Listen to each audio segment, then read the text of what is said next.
नमस्कार मित्रांनो, श्री स्वामी समर्थ. चैत्र नवरात्रीला काय करावे, काय करू नये? चैत्र नवरात्रीचे नियम संपूर्ण माहिती आपण आज जाणून घेऊया. चैत्र नवरात्रीमध्ये पाळायचे महत्त्वाचे नियम. 1. उपवास करणाऱ्यांनी दिवसा झोपणं टाळावं. म्हणजे व्रताचा आपल्याला पूर्ण फळ मिळतं. कोणतेही व्रत असो, त्या दिवसभरात आपल्याला झोपायचं नसतं.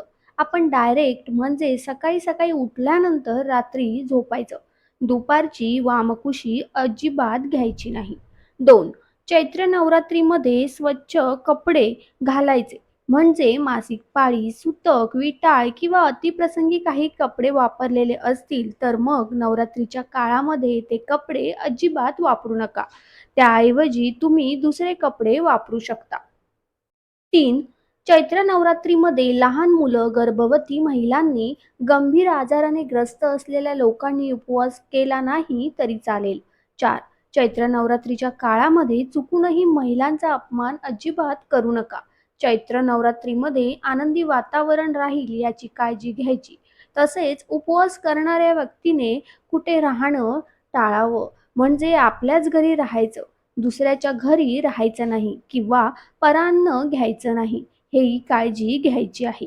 5. चैत्र नवरात्रीच्या काळामध्ये आणि सगळ्यात महत्त्वाचं म्हणजे खोटं बोलणं, दुसऱ्याच्या घरचं किंवा परान्न घ्यायचं नाही, हेही काळजी घ्यायची आहे. 6. चैत्र नवरात्रीच्या काळामध्ये देवीच्या मंत्राचा जास्तीत जास्त जप करायचा आणि सगळ्यात महत्त्वाचं म्हणजे खोटं बोलणं, राग करणं, हिंसा करणं, घरात वादविवाद करणं हे टाळायचं आहे.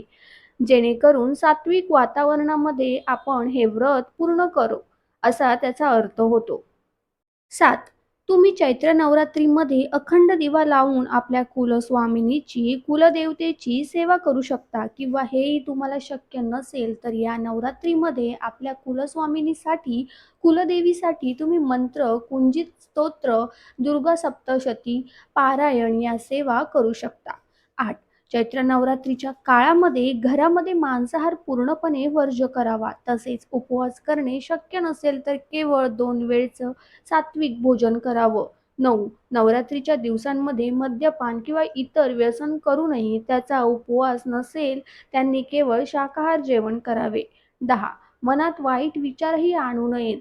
शारदीय नवरात्रीत आपण ज्याप्रमाणे कांदा लसूण वर्ज्य करतो त्याचप्रमाणे चैत्र नवरात्रीत 9 दिवस तुम्हाला शक्य असेल तर कांदा लसूण खाणे टाळावे. 11. उपवासाच्या पदार्थांमध्ये सेंधव व मीठ वापरावे किंवा फक्त फलाहार करावा. या काळात कोणतीही चुकीचे काम करू नये किंवा कोणाबद्दल वाईट विचारही आणू नये. मन आणि विचार सकारात्मक आणि सात्विक असतील तरच त्याला उपवासाचे पूर्ण फळ मिळेल. 12. नवरात्रीच्या काळात दुर्गा सप्तशतीचे पठण करावे. देवीचे स्तोत्र, कुंजिका स्तोत्र, दुर्गा सप्तशतीचे एका बैठकीत एक पारायण करावे. तुमच्या वेळेनुसार तुम्ही 1, 2, 5, 7 असे पारायण करू शकता.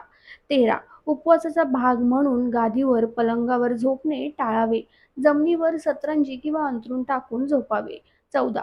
नवरात्रीच्या 9 दिवसांच्या दरम्यान केस आणि नखे कापू नयेत आणि काळे कपडे देखील नवरात्रीमध्ये घालणे टाळावे.